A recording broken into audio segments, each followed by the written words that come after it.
Hi guys! Good evening! At ayan, andito na naman tayo guys, nagbabalik. So, kumusta na kayong lahat dyan? Ayan, for today's video, pag-usapan natin ang ating Mahalima. Kasi nga, dito sa kanilang song na I Want You, grabe, tingnan nyo na lang yung galaw nila. Ay, ang grabe talaga. So, super talaga. Gustong-gusto ko talaga itong grupo na to.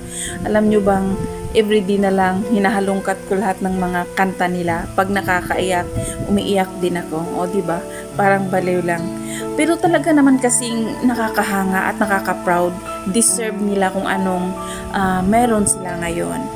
At dito nga sa kanilang live performance, mayroon niyang hindi ka nais-nais na nangyari, pero ang nakaka-amaze lang kasi ang bilis ng paanikin.